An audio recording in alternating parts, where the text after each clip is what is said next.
Pongan que soy ingeniera, el empleador me va a pagar 500 y va a pagar de impuestos 20 o 30, pero de seguridad social va a pagar casi lo mismo que por una empleada de hogar, porque va a tener un sistema universal y va a pagar nada más 90.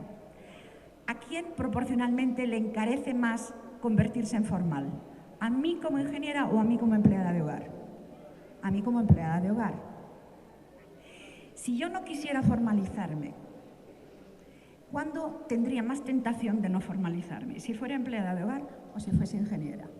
Si fuese empleada de hogar. Porque si el patrón me diera lo que tendría que dar al Estado,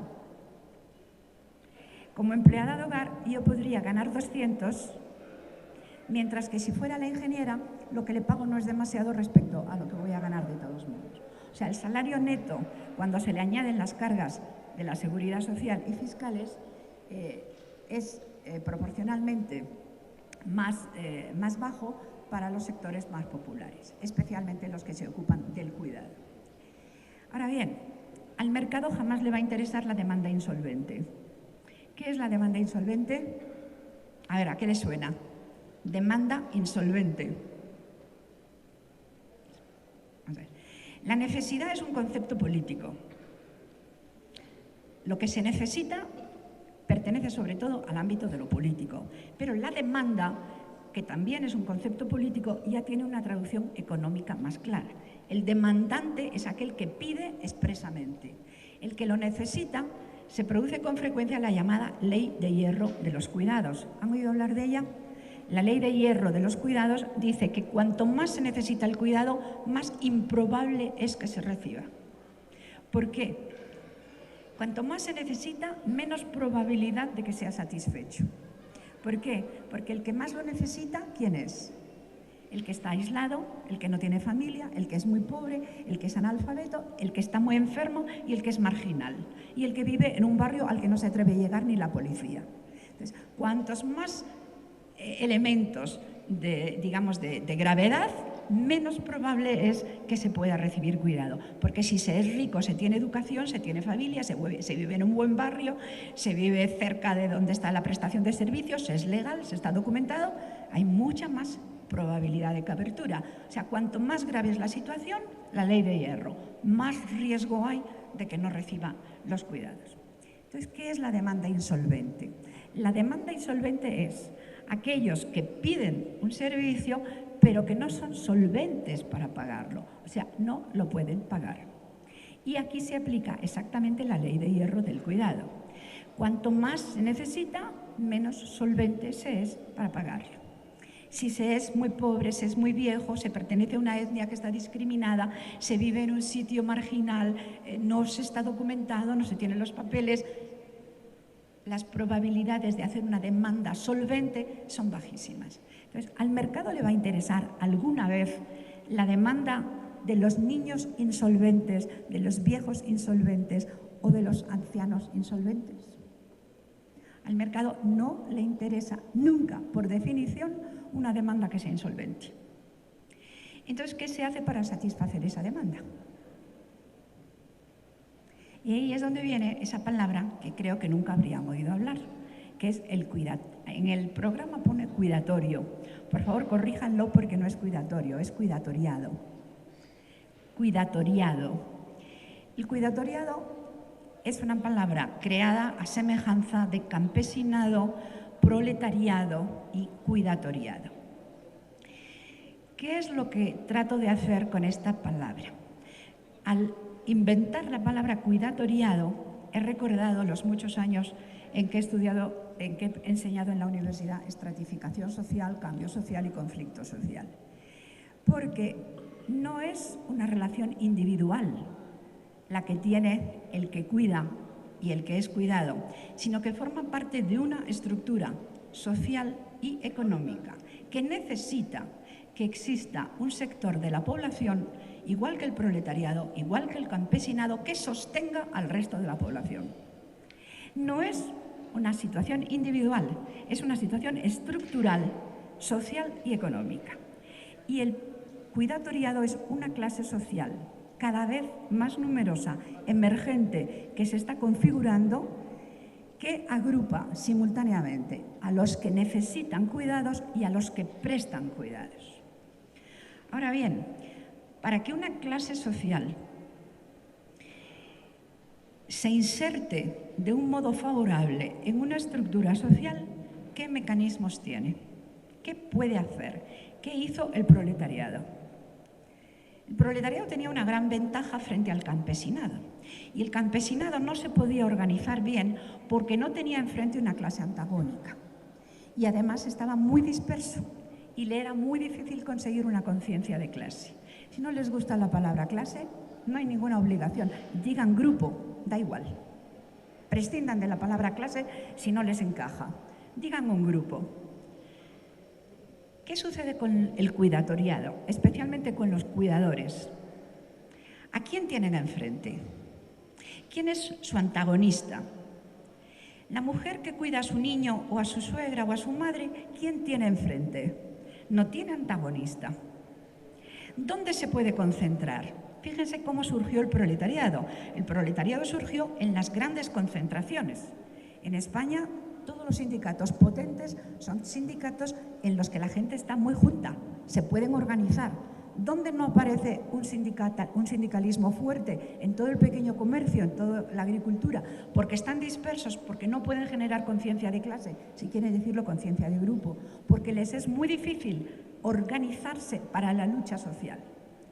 Ahora, si ustedes creen, por eso les decía lo del rosa, el azul, la belleza de las imágenes, si ustedes creen que el progreso del cuidatoriado va a surgir solamente de la belleza del reconocimiento legal, de lo muy amables que sean los poderes públicos, de la buena voluntad de la gente, no. No. ¿Por qué? Porque es un conflicto de intereses realmente profundo y porque además con el envejecimiento, si ahora México tiene una proporción relativamente pequeña de personas mayores, de aquí al año 50 yo he calculado que va a necesitar un incremento de un 7% en las unidades de cuidado que tiene que producir. Dentro de un momento pregunto cómo voy de tiempo porque no sé si voy a poder explicar cómo se analizan las unidades de cuidado. Pero hay países en América Latina que ya de aquí al año 50 tienen que producir un 26% más de unidades de cuidado. Y hay países europeos que van a tener que producir un 50% más de unidades de cuidado, entre ellos España. Y China o Japón van a tener que producir más de un 50% extra de unidades de cuidado respecto a las que producen actualmente. ¿Y esas unidades de cuidado quién las va a producir? ¿El mercado? ¿O se va a seguir suponiendo que la van a producir de modo gratuito las mujeres porque tienen una elasticidad absoluta de la oferta y tanto les da a producir 2 como 200? Y si ahora no se quejan trabajando 4 horas, a lo mejor es que se supone que tampoco se van a quejar ni a organizarse políticamente cuando la demanda se multiplique y tengan que trabajar no 4 horas, sino 8 horas extras, o 12, o 24, como ayer se estaba apuntando en algunos estudios. ¿Quién se va a hacer cargo del 7% extra de unidades de cuidado, calculando con una escala sumamente conservadora, que maneja los datos? Por ejemplo, para España son los datos de Eurostat que cuando comparamos estudios realizados desde el Consejo de Investigaciones Científicas y los realizados por el Instituto Nacional de Estadística, que es el Instituto Europeo de Estadística, con esa metodología, yo les diría que para lo demás es muchísimo mejor los estudios del Instituto Nacional de Estadística, pero para cuidados son mucho mejores los estudios del Consejo Superior de Investigaciones Científicas y nos da 4 veces más alto que los estudios del INE.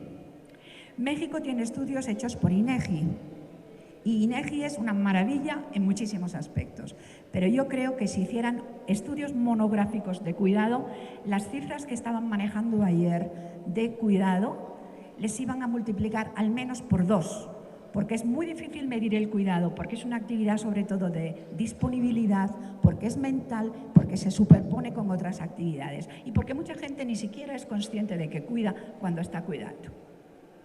Entonces, si ayer les decían un 24% del PIB y yo les dijera, si hicieran otro tipo de metodología, a lo mejor les sucedía lo que me ha sucedido a mí en España, que con la encuesta del INE me sale una proporción del PIB, pero con las otras encuestas me puede salir 4 veces más. Y no estamos hablando del valor. Hasta ahora solo les estoy hablando de la cantidad de tiempo, pero vamos a hablar un poco del valor. ¿Nos podríamos poner de acuerdo en cuánto tiempo lleva el trabajo del cuidado y en cuánto va a necesitarse que produzca México o Costa Rica o Chile o cualquiera de los países de la región? Nos podríamos poner de acuerdo porque es un problema técnico. Yo estoy trabajando fundamentalmente con las World Population Prospects que hace Naciones Unidas porque me permite comparar todo el mundo y por regiones. Se puede mejorar mucho con estudios en el país, por supuesto, pero lo que nunca nos vamos a poner de acuerdo es en la segunda parte de la ecuación, que es cuánto vale ese trabajo. Me quedan 5 minutos. ¿Cuánto vale el trabajo? Pues hace muchos años, y yo creo que fue un error, desde Naciones Unidas se hizo la sugerencia de que el valor del trabajo no remunerado es igual al de un empleado de hogar generalista. Bien, en Europa el valor de un trabajador del hogar generalista está muy por debajo de la media. Pero esto es una acción política. ¿Por qué quieren las mujeres que se cuente su trabajo? Por un motivo político. Cuando en España se ha intentado transferir parte del cuidado que se hacía en los hogares a entidades, tenemos que trabajar con al menos 4 precios sombra. El primero es el salario mínimo. Por supuesto, si uno no paga ni siquiera el salario mínimo, puede ser más bajo todavía. Con el salario mínimo estamos un poquito por debajo de 5 euros la hora. Pero el mercado libre y, por supuesto, fraudulento, porque es informal en su inmensa mayoría, porque ni patrones ni trabajadores quieren pagar seguridad social e impuestos en muchos casos. Entonces, es 10 euros la hora. ¿Por qué no se ha conseguido, a pesar de la ley reciente en España, que la mayoría de los trabajadores de hogar se hagan formales y reconocidos? Porque en buena parte les interesa tanto a patronos como a trabajadores no formalizarse. ¿Por qué? Porque ninguno paga los impuestos, ninguno paga la seguridad social, que cuesta casi tanto como el propio salario, y más importante todavía, porque en el momento en que se formalizasen las empleadas de hogar, y yo sé que en América Latina es un tema de una importancia mucho mayor que en Europa, porque hay menos servicios públicos, porque hay más desigualdad de clase, etc. Si formalizaran su situación, entrarían inmediatamente en condiciones similares para la competencia por los servicios públicos con el resto de la población que está regularizada. En Madrid una guardería infantil cuesta 400 euros. Si tienes 2 niños cuesta 800 euros, pero hay plazas gratuitas. ¿Para quién son las plazas gratuitas? Para los que tienen los ingresos muy bajos. Si la empleada de hogar declara que está ganando 800 euros, pierde inmediatamente la primera posición en el derecho a obtener guardería gratuita. Y sucede exactamente igual con las viviendas baratas. Entonces, si reconoce que tiene unos ingresos de 800 euros, se coloca en competencia con los trabajadores regulares y no tiene ni los servicios públicos gratuitos casi garantizados, ni tiene además que empezar a pagar casi la mitad de su salario en seguridad social e impuestos, cosa que en muchos casos piensan: no voy a estar suficientes años como para garantizarme una pensión, o mi esposo ya me cubriría en caso de necesidad de asistencia sanitaria. Entonces estamos trabajando al menos con 4 salarios sombra distintos. 5, o sea, menos de 5, si es un caso de explotación muy poco frecuente, porque el mercado, como les digo, está pagando. 5 si es lo legal, 10 si es el informal, al menos en las ciudades, es un salario normal, 10 euros hora, pero ¿qué sucede cuando se traslada a las instituciones el cuidado? Pues que inmediatamente los trabajadores se sindicalizan, se empoderan, se hacen una capacitación que no les capacita mucho, pero en cambio les empodera, les da conciencia de clase, les permite organizarse, hacen su primer conflicto organizado, hacen su primera huelga y al año siguiente casi han duplicado sus ingresos. Entonces, tiempo. Me voy. Cuando ustedes hagan los presupuestos, simplemente recuerden que la economía monetarizada y no monetarizada son un conjunto que no se puede separar nunca o haremos malas políticas. Lo segundo, que es una relación absolutamente dinámica. Lo tercero, que demográficamente tienen que estar pensando en cómo va a ser la estructura demográfica de su país de aquí a 5, 10, 20 años. Y si es relación con personas mayores, a más todavía, porque para garantizar una pensión hay que estar cotizando durante 35 años, al menos en España. Entonces, o empiezan pronto o no pueden hacer políticas.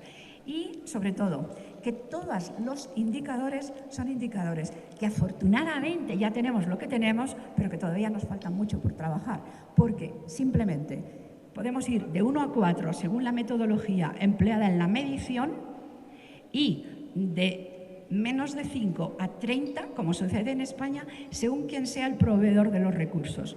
Los municipios ricos en el norte de España, por ejemplo, Tolosa, no pueden hacer ninguna convocatoria presupuestando menos de 30 euros la hora.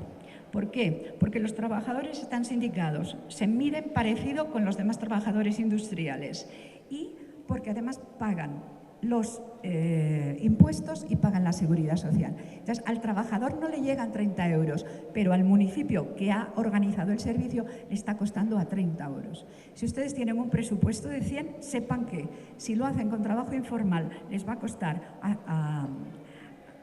si es el mínimo ilegal, a 5, si es informal les puede costar a 10 y si lo hacen con todos los requisitos, incorporando plenamente a los trabajadores al nivel de los trabajadores industriales, les va a costar a 30 euros la hora. Hay que obedecer al tiempo. Yo estoy feliz, me encantaría tener mucho más tiempo para seguir hablando con ustedes, contándoles qué son las unidades de producción de cuidados, qué son las escalas, pero no me pienso morir mañana, así que tenemos mucho tiempo por delante para seguir hablando. Muchas gracias.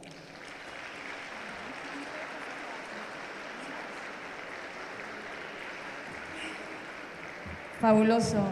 Les propongo, si alguien tiene alguna pregunta, que pase el papelito.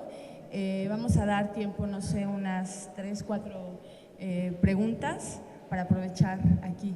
Doctora.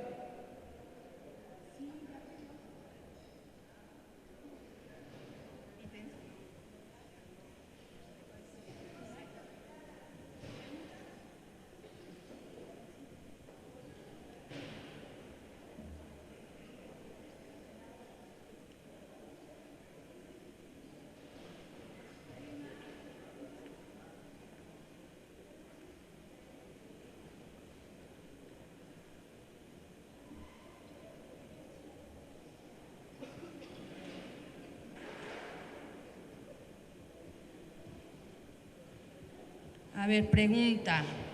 ¿Qué efectos económicos, culturales, sociales o en las dinámicas familiares se pueden esperar en el caso de que el Estado regule la economía y provea servicios de cuidados sin un replanteamiento del modelo económico y del estilo de vida predominante actualmente? Segunda pregunta, o es una para completar la pregunta. ¿Los efectos de corto plazo podrían ser similares a los de largo plazo? ¿Hacia dónde debe dirigirse una lucha integral? Y de una vez la segunda pregunta en este sentido, desde un paradigma ecológico, teniendo en mente las transiciones que necesitamos hacia una comunidad, hacia comunidades material, económica y socialmente sustentables, ¿qué tanto la comunidad académica enfocada al estudio del trabajo doméstico y economía de cuidados dialoga con otras comunidades científicas con quienes comparte ejes fundamentales de estudio como la comunidad de economía ecológica y metabolismo social? Empiezo por la última porque es la más fácil. Se dialoga poco y deberíamos dialogar mucho más. Sobre todo creo que sería muy fructífero la cooperación con los medioambientalistas, con los ecologistas, porque los problemas de unos bienes escasos que no tienen precio son comunes entre el trabajo no remunerado del cuidado y los bienes medioambientales. Así que creo que sería muy fructífera que hubiera más cooperación, pero no hay mucho. Hay que reconocer que no hay mucho. Y luego las otras preguntas yo creo que se pueden resumir. A mí me parece de tal importancia el tema del cuidado y el tema del envejecimiento que no podemos seguir pensando en este tipo de sociedad, realmente tenemos que inventarnos de cara al futuro una sociedad distinta. Una sociedad con un sistema productivo diferente en que el cuidado ocupe un papel central. Porque tendremos mucha más gente mayor y además las mujeres tienen un legítimo derecho. Los hombres también tienen el inverso, que es que si quisieran pudieran dedicarse fundamentalmente a cuidar, pero por ahora no reclaman ese derecho. Entonces, quien reclama el derecho de incorporarse al mercado y a la producción son sobre todo las mujeres. Están muy capacitadas, en casi todos los países ya tienen más educación, en América Latina, y muy buenas notas. Entonces significa que hay que contar con esa población que no va a estar en los hogares en la medida en que lo estaba antes. También tenemos que contar, por ejemplo, España tiene nada más 1,3 hijos por mujer. Para reproducirnos necesitamos 2,10 como mínimo. Y América Latina está bajando mucho, todavía crece, pero va a seguir probablemente reduciendo. Entonces, la sociedad que tenemos que ir pensando y inventando es una sociedad muy, muy distinta. Pero en cualquier caso, el cuidado no le va a interesar al mercado, excepto algunos aspectos que sí que pueden interesarle al mercado, como es, por ejemplo, avisadores para personas mayores que tengan colgando una especie de silbato conectado con el teléfono. Se pueden hacer bastantes cosas, pero lo que es el trabajo de quererte, ¿no?, de estar pendiente, de estarte mirando, ya se están empezando a usar drones en residencias que hacen vigilancia para ver que la gente está bien y tal, pero no se puede esperar demasiado, porque el trabajo del contacto de proximidad es un trabajo muy, muy intenso en consumo de trabajo y la productividad ahí va a ser muy pequeña. Entonces hay que pensar realmente en unas sociedades nuevas que destinen gran parte de sus recursos.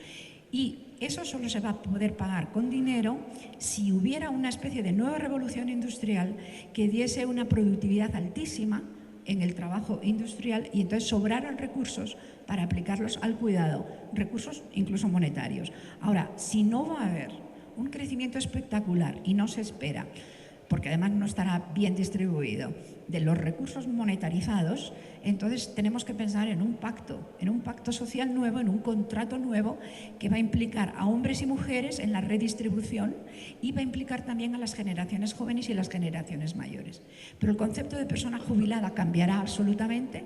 Antes se morían 2 años después de la edad de jubilación como media, ahora en España nos morimos 20 años después, pero mis colegas gerontólogos ya les digo que están hablando de esperanzas de vida de 120 años a un plazo no tan lejano. Entonces la idea de lo que es ser joven, ser viejo, ser jubilado, ser activo, ser inactivo, todo va a cambiar. Por supuesto necesitamos una tecnología que yo calculo que la mitad de los trabajadores a unos cuantos años, a bastantes, pero en fin, van a ser trabajadores mayores. Entonces tenemos que pensar en ciudades para los que no vemos bien, que no distinguimos bien un escalón, que no nos podemos subir al autobús.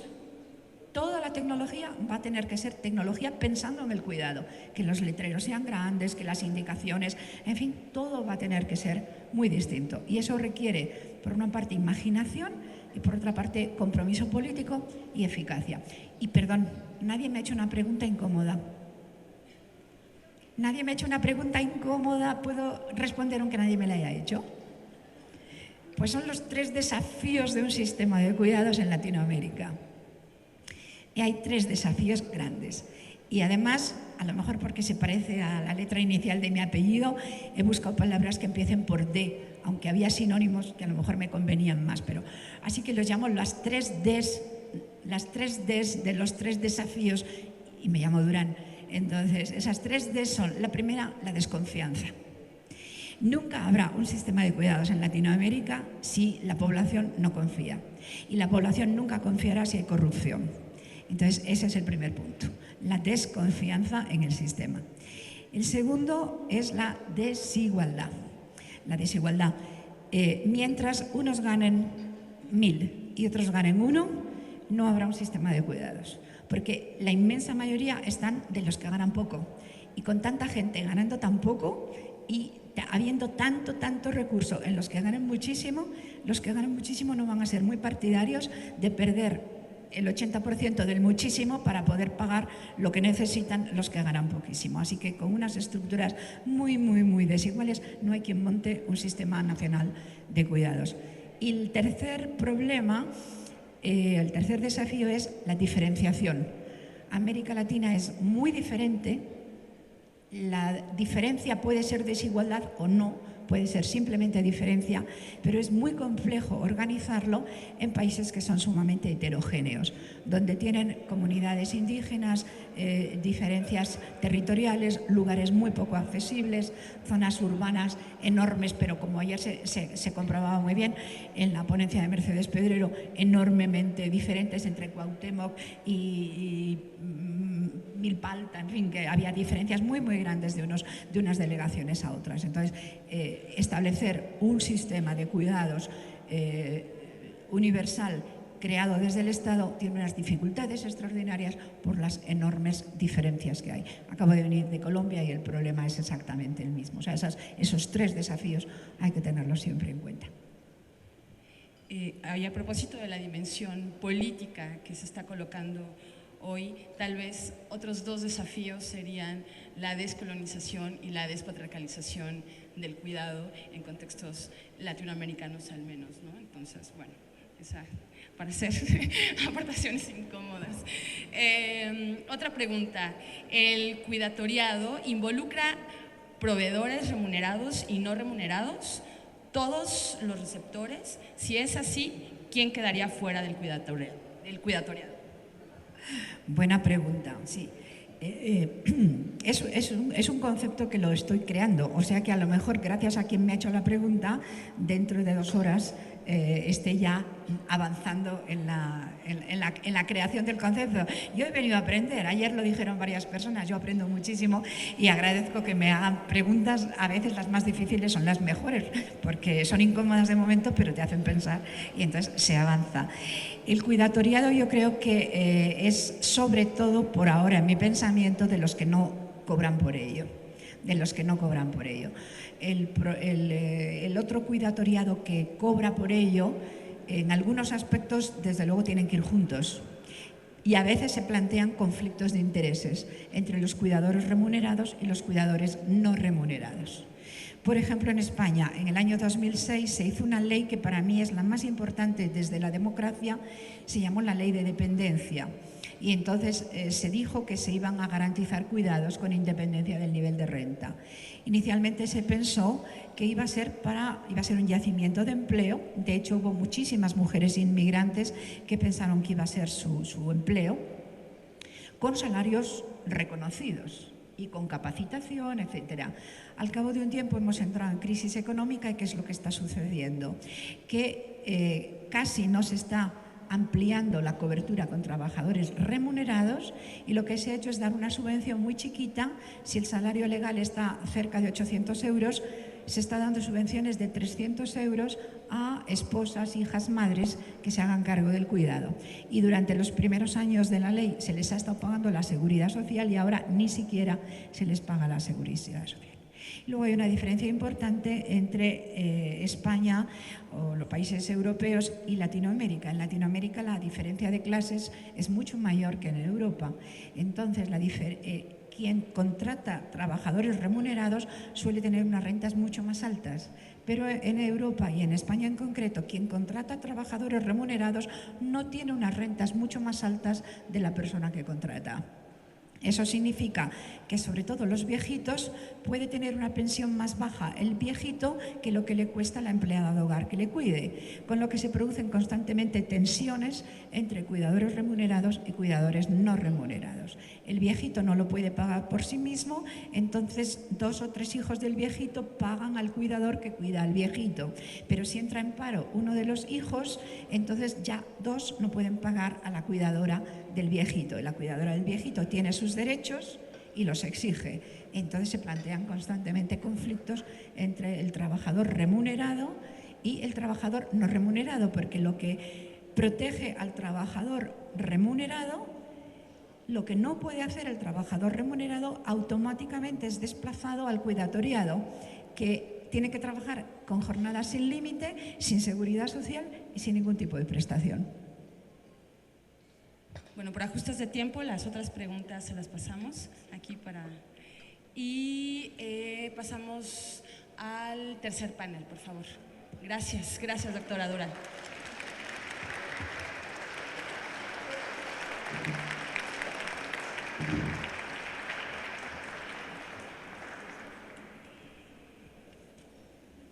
Le pedimos, por favor, a los integrantes del tercer panel si pueden ir tomando sus lugares. Por ahí están Alfredo, ¿sí? Jimena, por ahí estaba. Y la maestra Chamorro, ¿sí? Súper.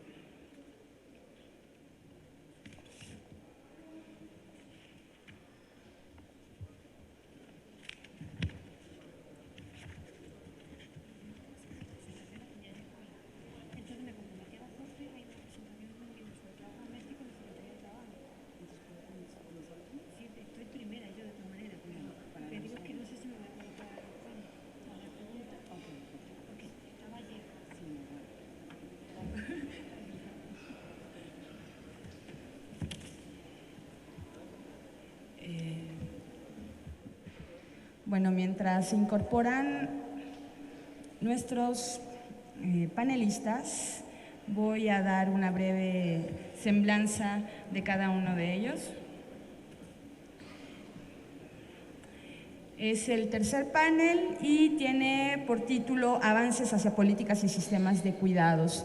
En este panel participan la maestra María José Chamorro, asesora de género en el área de Centroamérica de la Oficina Internacional del Trabajo, OIT, de San José, Costa Rica, quien además por cuestiones de ajuste en los tiempos tendrá que irse corriendo a otro compromiso que tenía ya previamente agendado. Está también Alfredo González Reyes, director de programas Oxfam México. Buen día. Y la doctora Jimena Andión, directora del Instituto de Liderazgo Simón de Beauvoir.